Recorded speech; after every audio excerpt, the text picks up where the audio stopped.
E aí, jovem, tudo bem? Muito prazer, meu nome é Matheus Venâncio e você está aqui em mais um vídeo do canal Ministério Vivo. E hoje a gente veio trazendo um assunto polêmico e muito legal. É sobre as origens pagãs da Páscoa. A Páscoa foi recente, não faz nem um mês que a gente vai falar disso aqui com vocês, beleza? Vamos nessa! Bom, vamos lá. Tema polêmico, hein, gente? Mas vamos começar voltando lá atrás, para quando a Páscoa começou, a Páscoa judaica. A Páscoa dos judeus, que é a Páscoa onde ela começou, ela é comemorada desde o dia 14 de Nissan. Mateus, o que é Nissan? Nissan é o primeiro mês do calendário judaico. Essa Páscoa que a gente comemora hoje em dia, ela não é de hoje. Ela é comemorada há mais de 3.500 anos atrás. Tudo começou com os hebreus lá no Egito Antigo. E onde você consegue encontrar esse contexto? Se a gente pegar os textos antigos, a melhor fonte de todas, a Bíblia Sagrada, a gente tem em Êxodo 12, do versículo 1 ao versículo 14. Conta todas as características dessa Páscoa antiga. Vou ler para vocês. O Senhor Deus falou com Moisés e Arão no Egito. Ele disse: "Este mês será para vocês o primeiro mês do ano. Diga a todo o povo israelita o seguinte: no dia 10 desse mês, cada pai de família escolherá um carneirinho ou um cabrito para a sua família, isto é, um animal para cada casa. Se a família for pequena demais para comer o animal inteiro, então o dono da casa e o seu vizinho mais próximo o comerão juntos, repartindo, de acordo com o número de pessoas e a quantidade que cada um puder comer. O animal deverá ser um carneirinho ou um cabrito sem defeito de um ano. Vocês o guardarão até o dia 14 deste mês, e na tarde desse dia, todo o povo israelita matará os animais. Pegarão um pouco do seu sangue e passarão nas batentes dos lados de cima das portas das casas onde os animais vão ser comidos. Nessa noite, a carne deverá ser assada na brasa, comida com pães, sem fermento, e com ervas amargas. A carne não deverá ser comida crua, nem cozida. O animal inteiro, incluindo a cabeça, as pernas e os miúdos, serão assados na brasa. Não deixe nada para o dia seguinte, e tenha o que sobrar. Já vestidos, calçados e segurando o bastão, comam depressa o animal. Essa é a Páscoa de Deus, o Senhor. Nessa noite eu passarei pela terra do Egito e matarei todos os primeiros filhos, tanto das pessoas como dos animais, e castigarei todos os deuses do Egito. Eu sou o Senhor.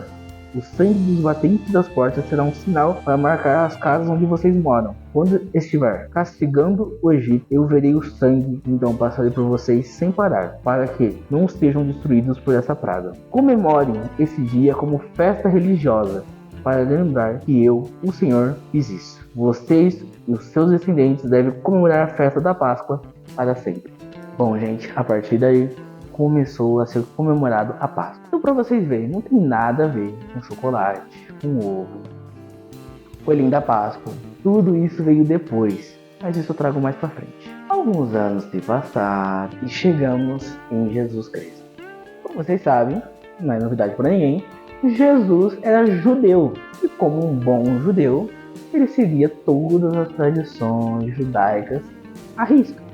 Ou seja, ele ia nos templos, ele fazia sacrifício e ele comemorava a Páscoa, assim como um bom judeu. Inclusive, a sua última Páscoa foi a última ceia, um pouquinho antes dele ser traído, levado ao julgamento e crucificado.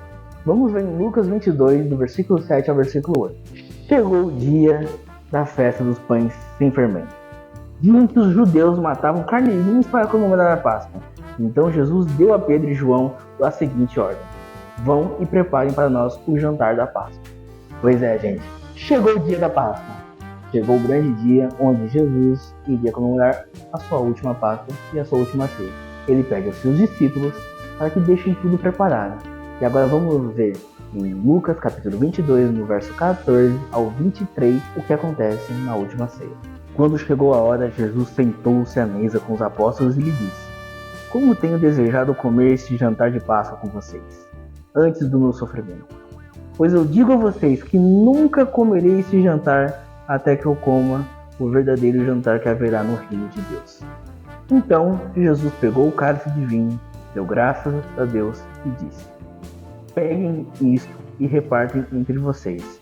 Pois eu afirmo a vocês que nunca mais beberei deste vinho até que chegue o reino de Deus. Depois pegou o pão, deu graças a Deus e em seguida partiu o pão, deu aos apóstolos dizendo: este é o meu corpo que é entregue em favor de vocês. Façam isso em memória de mim. Depois do jantar, do mesmo modo, deu a eles o cálice de vinho, dizendo: esse cálice é a nova aliança feita por Deus com o seu povo. A aliança que é garantida pelo meu sangue derramado em favor de vocês. Mas vejam, o traidor está aqui sentado comigo à mesa, pois o Filho do Homem vai morrer da maneira como Deus já resolveu. Mas ai daquele que está traindo o Filho do Homem. Então os apóstolos começaram a perguntar uns aos outros quem seria o traidor. Bom, como vocês sabem, Jesus, depois dessa ceia, ele foi traído, ele foi levado a julgamento e foi morto pela pior morte conhecida na face da terra, que é a morte de cruz. E até hoje, a Páscoa ela é comemorada para lembrarmos da morte de Jesus. Por que eu coloquei entre aspas? Porque hoje nós sabemos que com os ovos, o chocolate, o coelhinho, não é bem assim que todo mundo pensa. Nem todos lembram de Jesus no dia da Páscoa. E a partir de agora, eu vou mudar o meu tom de voz. Iremos falar do tema deste vídeo. Vocês, a partir desse momento, vão entender as origens pagãs da Páscoa. As origens pagãs da Páscoa são muito interligadas com a primavera e principalmente com o equinócio, que acontece a partir do dia 20 de março, principalmente no hemisfério norte. Coelhos, ovos coloridos, chocolate, coisas que não tem nada a ver com a paixão de Cristo, que eu falei aqui anteriormente. E mesmo assim, muitas pessoas celebram todos esses elementos como se fossem uma coisa só. Vários dos aspectos divertidos da Páscoa são pagãos. Na verdade, os coelhos, que são os principais astros da Páscoa de hoje em dia, nada mais é do que uma lembrança do festival de primavera, que era um culto à deusa Elstri ou Ostera, que é a deusa da fertilidade e do amor. E essa deusa era principalmente adorada pelos anglo-saxões, pelos povos nórdicos e também pelos povos germânicos, por ser, como eu falei, a deusa da fertilidade e do amor. Inclusive, na primavera, dois principais símbolos que era utilizado para esse rito era a lebre, que é, na verdade, no lugar do coelho realmente era a lebre, que eles utilizavam principalmente pela região, e também os ovos coloridos, que significavam o amor e a fertilidade na primavera. Os pães que são comidos hoje na Páscoa são muito conhecidos, nós chamamos de Colomba Pascual.